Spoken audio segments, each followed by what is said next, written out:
Bonjour à tous, on se retrouve pour un nouvel événement. Aujourd'hui, le The 50 se dispute à Vincennes sur un parcours rapide, 2100 mètres départ auto-start. On a affaire à des 5 à 10 ans qui n'ont pas gagné 550 000 euros.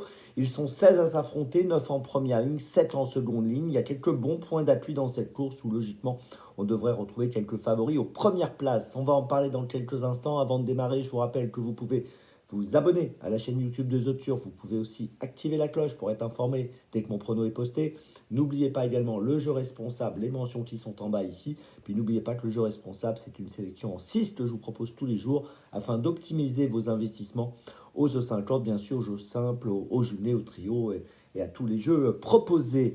Un petit mot aussi sur vraiment au sommet actuellement avec The Turf au mois de décembre. On revient sur les moments forts de l'année 2024 avec cette création vraiment au sommet. Je vous invite à suivre ça de très près et à gagner des bonus Turf en même temps. Donc rendez-vous avec vraiment au sommet.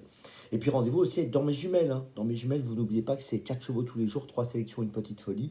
4 chevaux au total pour les réunions premium. Vous aurez un lien vidéo à la fin de cet épisode sur le The 5. Et puis sinon, vous avez rendez-vous sur la chaîne YouTube de The Turf ou sur les réseaux sociaux de The Turf. Allez, on y va. Écoutez, dans cette course, j'ai placé en tête Inexcess Bleu, le numéro 3, qui me semble être un favori logique. Qui vient de terminer 3e du prix du Languedoc sur 2850 mètres le 9 novembre.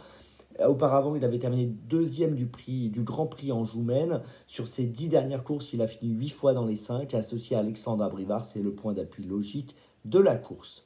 En 2e position, j'ai retenu un concurrent qui a un profil intéressant, je trouve, c'est le numéro 6, Bilo Jepson.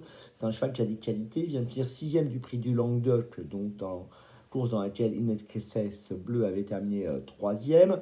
Il avait terminé 4e à Beaumont-Lomagne auparavant, puis encore auparavant, il avait terminé 4e du Grand Prix du Centre-Est, course dans laquelle, à Lyon-Paris, course dans laquelle Inexcess Bleu avait fini 5e. Donc vous voyez que finalement, il a une valeur quand même intéressante et il est associé à Jean-Michel Bazir. Donc attention, je pense qu'il est capable de lutter pour la victoire. En 3e position, j'ai retenu le 13 Kentucky River. Alors c'est un cheval âgé de 6 ans qui vient d'être disqualifié dans le prix Montignac au départ. Donc il n'a pas couru ce jour-là alors qu'il faisait partie des favoris. Auparavant, il l'avait bien fait en Suède. On l'a vu gagner 3 fois en Suède cette année. On l'a déjà vu à Vincennes. C'est un élève de l'écurie de Daniel Reden associé à François Lagadoc. À mon avis, s'il reste sage, il va monter sur le podium.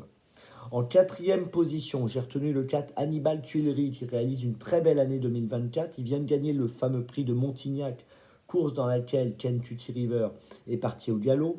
Il est associé à Mathieu Abrivard. Ses 5 dernières courses et 3 succès. C'est une première chance. En 5e position, j'ai retenu le 12 Harley Gemma, qui elle aussi a couru le prix de Montignac. Elle a terminé 2e. Elle est associée à Benjamin Rochard et je pense que pour une 3, 4, 5e place, il vaut mieux la garder avec nous. Et puis en 6e position, j'ai retenu le numéro 2, Galileo Bello, qui est un cheval qui court bien frais. Il n'a pas été vu depuis le mois de juillet. Il est associé à Mathieu Mottier, à qui tout sourit actuellement. Sur ses 5 dernières courses, il y a 2 victoires. Il est déféré des 4 pour cette rentrée aujourd'hui. Et je pense qu'il vaut mieux le garder pour une petite place. Je vous résume mon choix en 6 pour ce The 5 or. Donc point d'appui, logique à mon avis, le numéro 3 en priorité. Point d'appui toujours, le numéro 6. Et puis derrière, le 13, le 4, le 12 et le 2. Départ de la course aujourd'hui, attention, 13h55. N'oubliez pas dans mes jumelles avec le lien qui s'affiche. On se retrouve maintenant demain. Et d'ici là, avec The Turf, ça va aller.